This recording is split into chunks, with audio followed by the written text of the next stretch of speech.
제94회 제갈량은 눈을 이용해 강병을 깨뜨리고 사마이는 딸을 청해서 맹달을 사로잡다.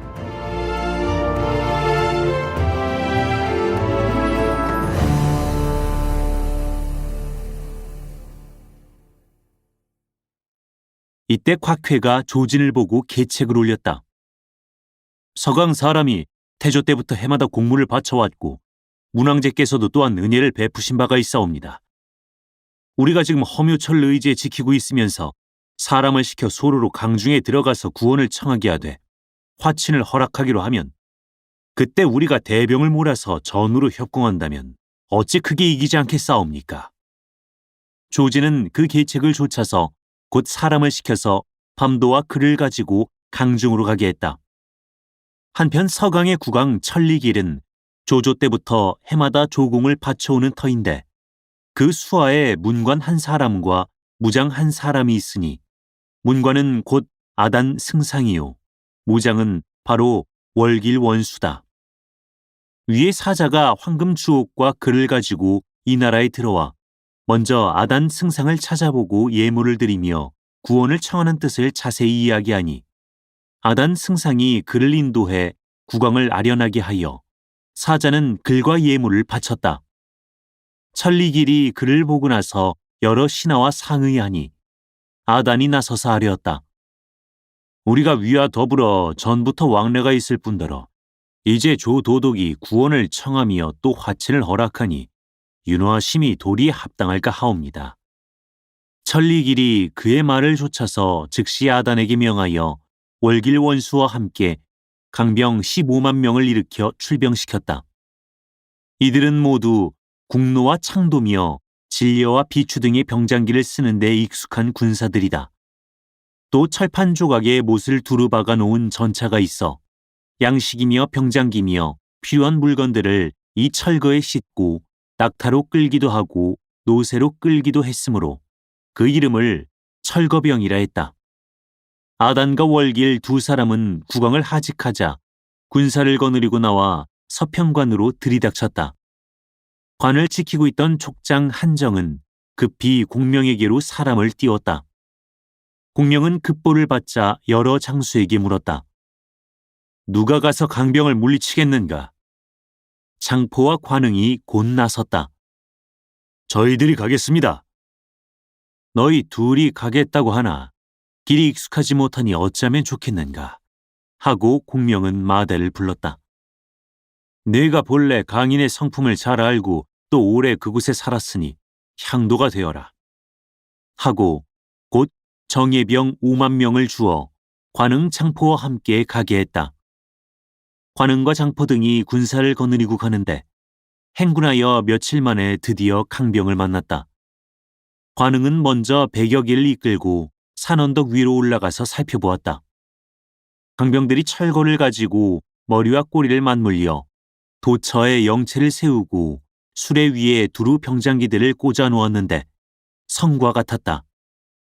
관응이 한동안 보다가 적을 물리칠 계책이 떠오르지 않아서 영체로 돌아와 장포 마대와 더불어 의논했다. 마대가 말했다. 내일 적진을 보고 허실을 파악한 다음 따로 계책을 세우도록 하세. 이튿날 아침 군사를 세 길로 나누어서 관흥은 중로로, 장포는 좌로로, 마대는 우로로 일제히 나아갔다. 강병 진중에서 월길 원수가 손에 철퇴를 들고 허리에 보조궁을 차고 말을 몰아 용맹을 떨치며 나왔다. 관흥이 삼로병을 지휘하여 나가려니까 문득 강병이 양편으로 갈라서며 가운데로 철거들이 몰려나오니 그 형세가 조수 밀려드는 것이나 다름없고 또 일제히 국노를 내쏜다. 촉병이 대패하여 마대와 장포의 양군은 먼저 물러났으나 관흥의 일군은 강병들에게 포위되어 서북쪽으로 밀려 들어갔다. 관흥이 한가운데 들어 좌충우돌하나 철거가 빽빽이 포위하여 성곽과 같으니 벗어날 수 없고 병사들도 피차에 서로 돌볼 수가 없다. 관흥이 산골짜기를 바라고 길을 찾아서 달아나는 중에 어느덧 날이 저물었다. 이때 한때의 검은 기가 몰려 들어오며 강장 하나가 손에 철퇴를 들고 큰 소리로 외쳤다. 소장은 도망치지 마라. 나는 곧 월길 원수로다. 관흥은 전력을 다해서 말의 채찍질을 부지런히 하는데 문득 길이 끊어지며 그 아래는 절벽 계곡이다. 관흥은 말머리를 돌려 월길과 싸울 수밖에 없었다. 그러나 종시 담이 떨려서 대적하지 못하고 그대로 시내를 따라 도망하는데 월길이 뒤쫓아오며 철퇴로 내리치는 것을 관흥이 번개같이 비켰으나 말의 넓적다리에 들어맞았다. 말이 물에 내리박히듯 떨어지자 관흥도 물속에 풍덩 떨어졌다. 이때 문득 와 하는 소리와 함께 등 뒤에서 웬일인지 월길이 말과 함께 물속으로 처박힌다. 관흥이 물속에서 일어나 쳐다보니 언덕 위에서 한 장수가 강병들을 쳐 물리치고 있다. 관흥은 얼른 칼을 들어 월길을 찌그려 들었다. 월길이 물속에서 껑충 뛰어 언덕에 올라 36개를 놓는다. 관흥은 월길의 말을 언덕 위로 끌고 올라가서 안장과 곱비를 정돈한 다음 칼을 들고 말에 올라탔다. 보니 아까 그 장수가 아직도 저 앞에서 강병들의 뒤를 몰아치고 있다. 관흥은 저 사람이 내 목숨을 구해준즉 한번 만나보는 것이 마땅하다 라고 생각하며 말을 몰아 뒤를 쫓아갔다. 차츰차츰 가까이 가며 보니 운무 속에 한 장수가 보였다. 얼굴은 무르익은 대추빛이요 눈썹은 누운 누에 같고 초록 천포에 황금 갑옷을 입었으며 손에 청룡도를 들고 적토마에 올라앉아 손으로 멋진 수염을 쓰다듬고 있다. 관흥은 그가 분명히 자기 부친 관공임을 알아보고 깜짝 놀라는데 문득 관공이 손을 들어 동남쪽을 가리키며 아들아, 속히 이 길로 해서 가거라. 내 너를 보호하여 영체로 돌아가게 하마. 라고 말을 마치고는 보이지 않는다. 관흥은 동남을 향해서 급히 말을 몰았다. 한밤중이 이르러 호련 한때의 군사가 들어오니 바로 장포다. 장포가 관흥을 보자 대뜸 물었다. 자네 아버님을 만나 뵈었나? 그건 어떻게 알았소? 내가 철거군에게 한창 쫓기는 판에 호련 작은 아버님이 공중에서 내려오셔서 강병들을 물리쳐 버리시고는 손으로 가리키시며 내 이편 길로 가서 내 아이를 구해라 라고 하시기에 군사를 거느리고 바로 자네를 찾아온 길이야. 관흥도 자기가 겪은 일을 이야기하고 함께 신기해하기를 맞이하며 같이 영체로 돌아갔다. 마대가 맞아들이며 말했다. 이 군사를 물리칠 계책이 없네. 내가 채책을 지키고 있을 테니 자네들 둘이 승성께 가서 아뢰고 계책을 써서 깨뜨리도록 하세. 이에 관흥과 장포는 밤도와 공명에게 가서 이 일을 자세히 이야기했다. 공명은 조운과 위원에게 명해서 각기 일군을 거느리고 매복하라 일러 보낸 뒤에 3만군을 점거하여 강유와 창익, 관흥과 장포를 데리고 친히 마대의 영체에 와서 묵었다. 이튿날 공명이 높은 언덕 위에 올라가서 바라보니 철거들이 자주 오고 가서 끊이지 않으며 인마가 제 마음대로 왕래하며 달린다. 이만한 것이야 깨뜨리기 어렵지 않도다 하고 공명은 마대와 창익을 불러서 이리이리 하라고 분부했다. 두 사람이 가자 강유를 불렀다. 백약이 저 철거를 깨뜨리는 법을 알겠는가? 강인이 용력 하나만을 믿을 뿐이니 어찌 묘기를 알겠습니까? 강유의 대답에 그는 웃으며 내가 내 마음을 아는구나. 검은 구름이 하늘을 덮고 북풍이 몰아치는 것을 보니 눈이 올성 싶구나. 눈 내리기를 기다려서 계책을 한번 쓰겠네. 하고 곧 관흥과 장포에게 군사를 거느리고 가서 매복하게 하며 강유에게는 군사를 이끌고 나가서 싸우게 하는데 철거병이 오거든 싸우지 말고 달아나라 이르고 영체어기에는 가짜로 정기들을 세워놓고 진영 안을 텅 비워 모든 준비를 다 해놓았다. 때는 섣달 금음께라 과연 큰 눈이 퍼부었다.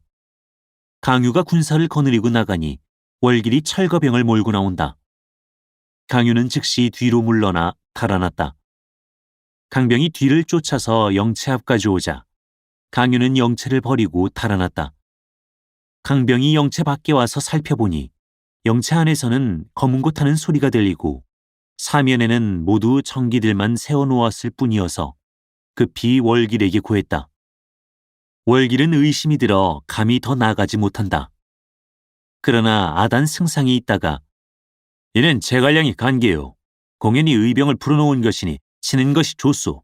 하고 말해서 월길은 군사를 거느리고 영채로 쳐들어갔다. 문득 보니 공명이 검은 고를 안고 수레에 올라 두어 길을 거느리고 영채로 들어가더니 뒤로 해서 달아난다.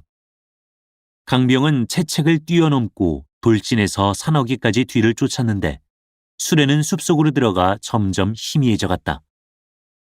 이까짓 군사들이야 설사 매복이 있기로서니 두려울 것이 뭐겠소. 아단의 말을 듣고 월길은 대병을 거느리고 뒤를 쫓았다. 또 보니 강유의 군사들이 눈 위에서 갈팡질팡 도망치고 있다. 월길은 대로에서 군사를 재촉하여 쫓아 들어갔다. 산길이 눈으로 덮여서 사면이 모두 평탄하다. 한참 뒤를 쫓고 있는 중에 호련 고하는 말이 촉병이 산 뒤에서 나온다고 한다. 설사 복병이 좀 있기로서니 무슨 두려울 것이 있단 말이냐. 아단은 계속 군사를 재촉해서 돌격했다. 갑자기 산이 무너지고 땅이 꺼지는 것 같은 폭음이 나더니 강병들이 모두 함경 속에 떨어지는데 그 뒤로 한창 급히 굴러나오던 철거들이 갑자기 설 수가 없어 한꺼번에 구렁 속에 떨어져서 저희끼리 밟고 짓이긴다. 이 꼴을 보고 후군이 급히 뒤로 물러나려 할 때 좌편의 관흥과 우편의 장포 양군이 쏟아져 나와 일제히 국로를 쏘고 배후에서는 강유, 마대, 장익의 삼루병이 또 지쳐 들어온다. 철거병들은 일대 혼란에 빠졌다. 월길 원수는 뒷산 골짜기를 바라고 도망하다가 관흥과 딱 마주쳤다. 관흥이 소리치며 칼을 휘둘렀다. 월길은 관흥이 내리치는 칼 한 합에 몸이 두 동강 나서 말 아래로 떨어져 죽었다. 아단 승상은 이보다도 먼저 마대에게 사로잡혀 대체로 묶여왔고 강병들은 사면으로 뿔뿔이 흩어져 도망쳤다. 공명이 장상에 오르니 마대가 아단을 암령해 온다. 공명은 무사를 꾸짖어 그 묶은 것을 풀어준 다음 술을 내려 놀란 가슴을 진정시켜주며 좋은 말로 위로해 주었다. 아단이 그 덕에 깊이 감격해하니 공명은 그에게 우리 주공께서는 바로 대안의 황제시오. 나는 명을 받고 도적을 치러 왔는데 그대는 어찌해서 도리어 역적을 돕는단 말이오. 내 오늘 그대를 놓아줄 터이니 돌아가서 그대의 임금을 뵙고 말씀 올리시오. 우리는 한 이웃이라 길이 좋은 정의를 맺으며 다시는 반적이 하는 소리를 듣지 말라고 하며 이렇듯 타이르고 사로잡았던 강병이며 거마와 평장기들을 모조리 아단에게 돌려주어 다 본국으로 돌아가게 했다. 모든 사람이 다들 절하며 살해하고 돌아갔다. 공명은 삼군을 영솔하고 밤도와 기산 대체로 오는데 관흥과 장포에게 명해서 군사를 거느려 먼저 가라 명하고 한편으로 표문을 써 사자에게 주어 후주에게 첩보를 올리게 했다. 한편 조진이 연일 서강의 소식을 기다리더니 문득 복병에 있던 군사가 들어와 고한다. 족병이 영채를 거두고 떠났습니다. 곽해가 듣고 기뻐하여 이는 강병이 쳐들어갔으므로 물러간 것입니다. 하고 군사를 두 길로 나누어 바로 쫓아갔다. 앞에서 족병이 어지러이 탈환하므로 위병은 뒤에서 쫓아갔다. 선봉 조준이 한창 족병의 뒤를 쫓는 중에 호련 북소리가 크게 울리며 한때의 군사가 내달아오는데 거느리는 대장은 바로 위연이다. 위연이 큰 소리로 반적은 도망치지 마라 하고 외쳐서 기겁한 조준이 말을 몰아 싸웠으나 삼합이 못되어 위연의 칼에 몸이 동강나서 말 아래로 떨어졌다. 부선봉 주찬도 군사를 거느리고 뒤를 쫓는데 호련 한때의 군사가 뛰어나오니 거느리는 대장은 바로 조운이다. 주찬은 미처 손을 놀려볼 사이도 없이 조운에게 한 창에 찔려 죽었다. 조진과 곽해는 양로 선봉이 모두 죽는 것을 보고 곧 군사를 거두어 돌아가려 했다. 그러나 배후에서 함성이 크게 진동하며 북소리와 각적 소리가 일제히 울리더니 관흥과 장포의 양로병이 지쳐나온다. 조진과 곽해는 포위당에 싸우다가 패병을 이끌고 길을 뚫고 달아나서 겨우 목숨을 건졌다. 촉병은 싸움에 이긴 김에 곧장 뒤쫓아 위수에 이르러 위병의 영체를 뺏었다. 조진은 두 선봉을 다 잃고 슬퍼하기를 마지 않았다. 그는 표문을 써서 조정에 올리고 구원병을 빌 수밖에 없었다. 한편 위제 조예가 조회를 하는데 근신이 나와서 대도독 조진이 여러 차례 촉병에게 패하여 두 선봉을 잃었고 강병이 또 무수히 죽어서 그 형세가 심히 위급하여 표문을 올려 구원병을 주청해 왔사오니 폐하께서는 제차하옵소서 하고 아랜다. 조예가 크게 놀라 급히 적병을 물리칠 계책을 물으니 화흠이 아뢰었다. 모름지기 폐하께서 몸소 정벌 하시되 제후들을 크게 모으시면 모두 명을 받들어 적을 물리칠 것이옵니다. 그렇게 아니하시다가 장안을 잃으면 관중까지 위태로울 것입니다. 태부 종유가 아랜다. 대저 장수된 자는 백성이 미치지 못할 재질이 있어야 비로소 제어하는 법이옵니다. 손자도 남을 알고 나를 알면 100번 싸워서 100번 이긴달라고 했소이다. 신이 생각하건대 조진이 비록 용병한 지 오래이나 제갈량이 적수가 아니옵니다. 신이 제 식구의 목숨을 걸고서라도 촉병을 물리칠 수 있는 사람 하나를 천거하려 하는데 성이 어떠하실지 모르겠나이다. 조예가 말했다. 경은 곧 원로 대신이라 촉병을 물리칠 수 있는 현사가 있다면 얼른 불러서 짐의 근심을 나누게 하라. 지난번에 제갈량이 군사를 일으켜 경계를 범하려다가 다만 이 사람을 두려워하여 유언을 퍼뜨려 폐하께서 그를 의심하고 버리게 하신 후 비로소 감히 장구 대진한 것이옵나이다. 그를 다시 쓰신다면 제갈량이 스스로 물러가오리다. 조예가 누구냐고 묻자 종유는 말했다. 표기 대장군 사마의입니다. 조예가 한숨을 쉬며 말한다. 그 일은 짐도 후회하는 터요. 그런데 중달이 지금 어디에 있어? 근자에 듣자오매 완성에서 한가한 생활을 하고 있다 하옵니다. 조예는 즉시 조서를 내려 사자에게 절을 가지고 가서 사마이의 관직을 회복시키고 평소 도독으로 임명해 곧 남양에 각처 군마를 일으켜 장안으로 나아가게 했다. 그리고 조예는 직접 출정하기로 하여 사마이는 정한 날짜에 도착하라 명했다. 사자는 밤도와 완성으로 갔다. 이때 공명은 출사한 이래 여러 차례나 전승하여 잠옷 기뻐했다. 기산 대체 안에서 여러 사람을 모아놓고 군사 일을 의논하고 있노라니까 문득 고아돼 영안궁을 지키고 있는 이엄이 그의 아들 이풍을 보내왔다고 한다. 동우가 경계를 범해온 것이리라 생각한 공명이 심히 놀라고 의아해하며 장중으로 불러들여서 물었다.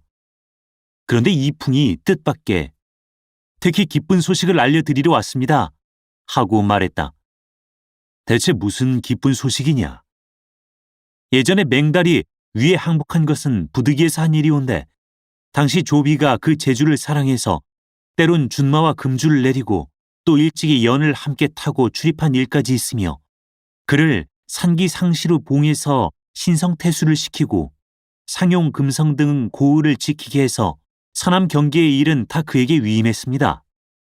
그러나 조비가 죽고 조예가 즉위하자 조정의 많은 사람이 그를 시기하는 통에 주야로 불안 중에 지내며 매양 여러 장수를 보고 내가 본래 서촉의 장수로서 형세가 부득이 하여 이에 이른 것이다 라고 말했다는데 이번에 누차 신복을 시켜 가친께 글을 보내고 승상께 대신 말씀해 달라고 청한답니다. 그가 하는 말이 지난번에 오로병이 천중으로 내려올 때도 이런 뜻이 있었거니와 이제 승상이 위를 치신다는 말을 신성에서 듣고 자기는 금성, 신성, 상용 세 곳의 군사를 일으켜 그곳에서 거사를 해서 바로 낙양을 취하려 하니 승상께서 장안을 취하시면 양경이 평정되리라 하는 것입니다. 그래서 이번에 소인이 심부름 온 자를 딸려보내 그 사이 몇 차례 온 서신들을 바치는 바이옵니다. 듣고 나자 공명은 크게 기뻐서 이풍의 무리에게 후히 상을 내렸는데 이때 홀연 세작이 고한다. 위제 조예가 한편으로는 장안으로 거동하고 한편으로는 조서를 내려 사마이의 관직을 회복하고 평소 도덕을 더해서 본처 군사를 일으켜 장안으로 와 모이도록 했다 하옵니다. 공명이 소스라치게 놀라는 것을 보고 참군 마속이 말했다. 조예 따위를 두고 두려워하실 것이 있습니까? 그가 장안에 오거든 사로잡으면 그만인데 승상께서는 어찌하여 놀라십니까? 내 어찌 조예를 두려워하겠나. 내 근심하는 바는 사마이뿐이라. 맹달이 대사를 일으키려 하지만 사마이를 만나면 일이 꼭 깨질 것이다. 맹달은 사마이의 적수가 아니니 필연 사로잡힐 것이라. 맹달이 죽는다면 중호는 얻기 쉽지 않을 것이네. 그러면 급히 그를 보내 맹달에게 방비토록 이르시는 것이 좋지 않겠습니까?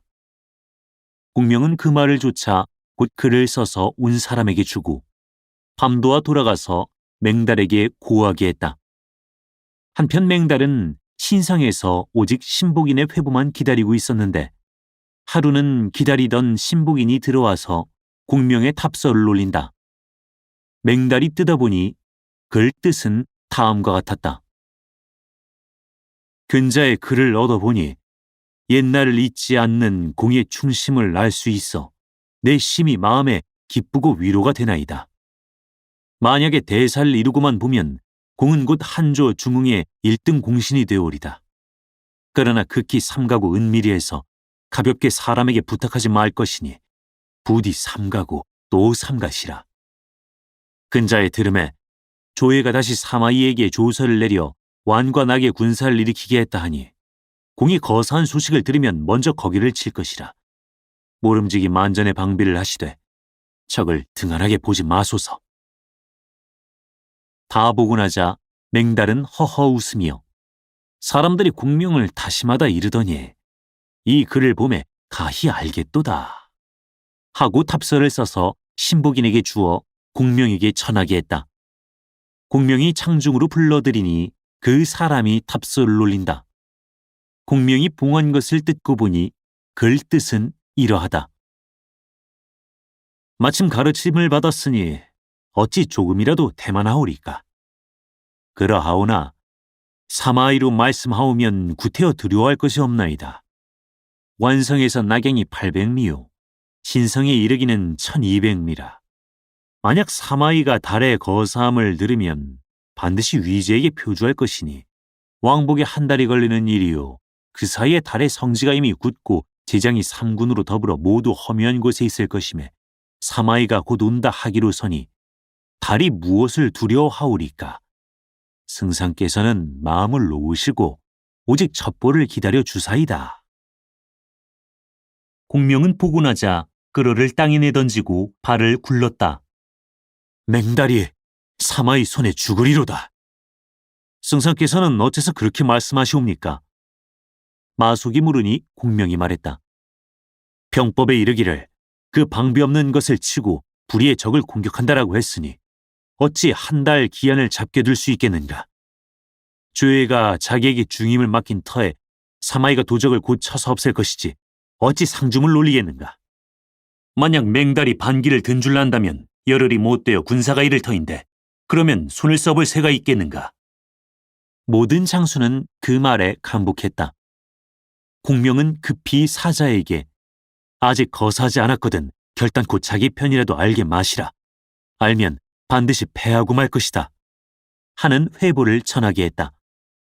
그 사람은 하직하고 신성으로 돌아갔다. 한편 사마이는 완성에서 한가히 지내고 있었는데 위병이 여러 차례나 촉병에게 패했다는 소식을 듣자 하늘을 우러러 길이 탄식했다. 원래 사마이에게 아들 형제가 있어 맏아들 사마사는 자가 자원이요 둘째 아들 사마소는 자가 자상인데 둘 다 일찍부터 큰 뜻을 품었고 병서에 통달해 있었다. 이날 형제가 부친의 곁에 시립해 있다가 사마이가 길이 탄식하는 것을 보고 물었다. 아버님은 무엇 때문에 그처럼 탄식하십니까? 너희들이 어찌 대사를 알겠느냐? 사마이가 이렇게 말하므로 사마사는 혹시 천자께서 써주시지 않는 것을 한탄하고 그러시는 것 아니십니까? 하고 묻자 사마소도 웃으며 머지않아 아버님께 소명이 내릴 것입니다. 하고 말하는데 그 말이 미처 끝나기도 전에 고하는 말이 천자의 사자가 부절을 가지고 이르렀다 한다. 사마이가 천자의 조서를 받고 곧 완성의 각척 군마를 불러 모으는데 때마침 금성태수 신의의 집안 사람이 비밀이 아랠 말씀이 있어서 뵙기를 청한다고 한다. 사마이가 밀실로 불러들여 물어보니 그 사람이 맹달이 모반하려는 일을 세세히 이야기한다. 또한 그는 맹달의 신복인 이보와 달의 생질 등연에 고변하는 글을 가지고 왔다. 사마이는 다 듣고 나자 손을 이마에 대고 이는 황상의 홍보기로다. 제갈량이 군사를 거느리고 기산에 있어 안팎의 모든 사람은 간담이 서늘해하는 터이고 천자께서까지 부득이 장안으로 행행하신 이때 만약 나를 일찍 쓰지 않으셨다면 맹달이 한 번 일을 일으켜 두 곳 서울, 낙양과 장안을 함몰시키고 말았으리라. 이 도적이 필시 제갈량과 통모했을 것이니 내가 먼저 맹달을 깨뜨려 버리면 제갈량이 반드시 낭망하여 제풀에 퇴군하고 말 테지. 하고 말했다. 아버님, 급히 표장을 쓰셔서 천자께 주달하도록 하시지요. 큰아들 사마사가 말하니 사마의는 천자의 직지가 내려오기를 기다리다가는 오고 가고 한 달이 지나는 사이에 일은 그만 늦어질 것입니다. 하고 즉시 영을 전해서 인마를 출동시키는데 하루에 이틀 길을 가도록 하며 늦은 자가 있으면 선자리에서 목을 베라고 했다. 그는 한편으로 참군인 양기에게 경문을 가지고 신성으로 급히 가서 맹달의 무리에게 출전할 준비를 시키라 일러서 의심하지 않게 만들었다. 양기는 한 걸음 앞서가고 사마의는 뒤에서 군사를 거느리고 나가는데 행군하기 이틀 만에 한 언덕 아래서 일군이 나오니 바로 우장군 서왕이다. 서왕이 말에서 내려 사마의와 만나자 물었다. 천자의 거가가 장안에 나가시어 친히 축병을 막으려 하시는 터에 도독은 어디로 가시는 것입니까? 사마이가 음성을 낮추어 대답한다. 맹달이 모반한 까닭에 내 사로잡으러 가는 길이요. 그러면 제가 선봉이 되고 싶소이다. 서왕이 자원한다. 사마이는 크게 기뻐하며 군사를 한 곳에 모은 다음 서왕을 전부로 삼고 자기는 중군에 있으며 두 아들에게는 후군을 거느리게 했다. 다시 길을 가기 이틀 만에 전군의 초마가 맹달의 신복을 잡았는데 공명이 맹달에게 주는 답서를 들춰내고는 그 사람을 끌고 사마이에게로 왔다. 사마이는 그에게 말했다. 내가 너를 죽이지 않을 터이니 처음부터 자세히 이야기해보아라. 그 사람이 어찌할 도리가 없어 그간 공명과 맹달 사이에 오고 간 일을 낱낱이 고해 바쳤다. 사마이는 공명의 답서를 보고 나서 크게 놀라며 세상에 능한 사람들의 소견이란 다 같으니 내 생각을 공명이 먼저 간파하고 있었구나. 그러나 다행히 천자께서 복이 있으셔서 내가 이 소식을 얻었으니 이제 맹달은 아무것도 할 수 없게 되었다. 하고 군사를 더 급히 재촉해서 앞으로 갔다. 이때 맹달은 신성에서 금성태수 신의와 상용태수 신탐에게 나를 정해서 함께 거사하자고 말을 일러두었다. 그러나 신탐과 신의 두 사람은 거짓 응낙해놓고는 매일 군사를 조련하여 위병이 이르면 내응할 작정이었다. 그들은 맹달을 보고 아직 군기와 양초가 모두 완비되지 못해서 감히 약속한 날짜에 일을 일으키지 못한다고만 말했다. 맹달은 이를 믿어 의심하지 않았다. 그때 문득 참군 양기가 왔다고 해서 맹달은 성중으로 맞아들였다. 양기가 사마이의 장령을 전했다. 사마 도독께서 천자의 조서를 받들어 여러 지방의 군마를 일으켜 축병을 물리치려 하시니 태수는 본부 군마를 모아놓고 영을 기다리도록 하십시오. 맹달이 한마디 묻는다. 도독은 언제 군사를 일으켜 진군하시는가? 아마 지금쯤 완성을 떠나 장안을 바라고 나가셨을 것입니다. 내 대사는 이제 이루어졌다. 맹달은 속으로 은근히 기뻐하며 연석을 베풀어 양기를 대접해서 성 밖으로 내보낸 다음에 즉시 신탐과 신의에게 알려서 이튿날 거사하기로 하고 대안의 기로 바꾸어 달며 군말을 내어 낙양을 취하려고 했다. 그러자 호련 고하되 성 밖에 티끌이 하늘을 찌르며 어디서 오는지 모를 군사가 들어오고 있다 한다. 맹달이 성 위로 올라가서 바라보니 한 무리의 군사들이 우장군 서왕의 기호를 달고서 나는 듯이 성 아래로 달려 들어온다. 맹달은 크게 놀라 급히 조교를 끌어올렸다. 서왕은 말을 멈추지 않고 그대로 달려 곧장 해자 앞까지 들어와서 큰 소리로 외쳤다. 반정 맹달은 빨리 항복하라! 맹달은 대로하여 급히 활을 들어 그를 겨누고 쏘았다. 화살은 바로 서왕의 이마에 들어맞았다. 위장들은 급히 내달아 그를 구했다. 성 위에서 난전을 쏘아내리는 통에 위병이 물러간다. 맹달이 성문을 열고 쫓아나가려 할 때 사면의 청기들이 해를 가리며 사마이의 군사가 들이닥쳤다. 맹달은 하늘을 우러러 과연 공명이 생각한 데서 벗어나지 않는구나 하고 한탄하며 성문을 닫고 굳게 지켰다. 한편 서왕이 맹달의 화살에 이마를 맞자 군사들이 그를 구호해서 영체로 돌아와 살촉을 뽑아내고 의원을 시켜서 치료했다. 그러나 서왕은 그날 밤에 죽으니 이때 그의 나이 59세였다. 사마이는 사람을 시켜 영구를 모시고 낙양으로 돌아가서 안장시켰다. 이튿날 맹달이 성에 올라 두루 살펴보니 위병이 성을 사면으로 철통같이 에워싸고 있다. 맹달이 앉으나 서나 불안한 마음과 의아한 생각으로 진정하지 못하는 중에 호련 양로병이 밖에서 지쳐 들어오는데 기 위에는 각각 신탐 신의라고 크게 쓰여 있다. 맹달은 구원병이 이른 줄만 여겨서 황망히 본부 군사를 거느리고 성문을 활짝 열고 지쳐나갔다. 그러나 뜻밖에도 신탐과 신의는 큰 소리로 외쳤다. 반정은 도망치지 말고 빨리 죽음을 받아라!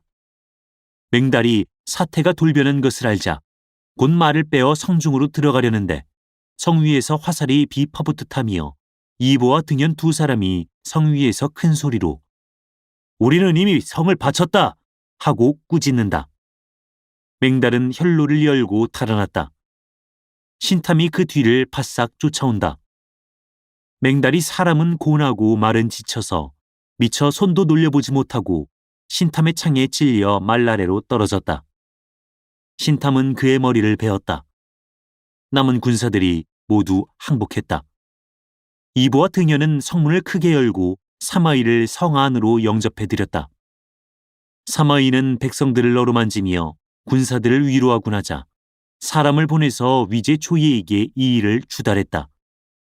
조예는 크게 기뻐하며 맹달의 수급을 낙양으로 보내 저자에 내어 목을 베어 나무에 걸어 경기하고 신탐과 신의의 관직을 더해서 사마이를 따라 출정하게 하며 이보와 등연에게 명해서 신성과 상용을 각각 지켰다.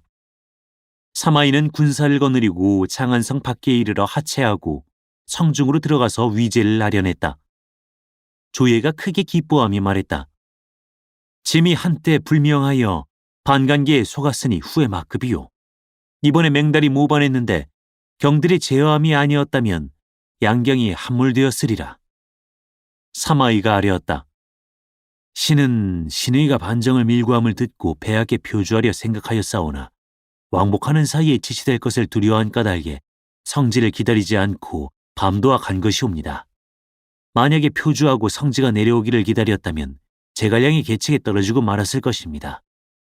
말을 마치자 공명이 맹달에게 회답해 보낸 밀서를 바치니 조예는 보고 나서 크게 기뻐하며 경의 학식이 손오보다 낫도다 하고 황금 부월 한 쌍을 내린 다음 앞으로 긴밀한 일이 있거든 구태여 주문할 것도 없이 편할 대로 행하라 하고 곧 사마이에게 관을 나가 촉병을 깨뜨리라 명했다. 사마이는 다시 아뢰었다. 신이 한 대장을 천거하여 선봉으로 삼을까 하는데 어떠하겠습니까? 경은 어떤 사람을 천거하려 하는가? 우장군 장합이 이 소임을 감당할 수 있을 것입니다. 조예는 웃으며 짐도 그를 쓰려던 차로다 하고 드디어 장합에게 선봉이 되어 사마이를 따라 장안을 떠나 촉병을 치러 가라 명했다. 모신이 이미 있어 능히 꾀를 쓰는 터에 다시 맹장을 구해서 위험을 돕는구나. 승부가 어찌 되려는고 다음 회를 보라. 사단법인 올제 제작, 낭독 공준호, 번역 연변인민출판 삼국지 번역팀.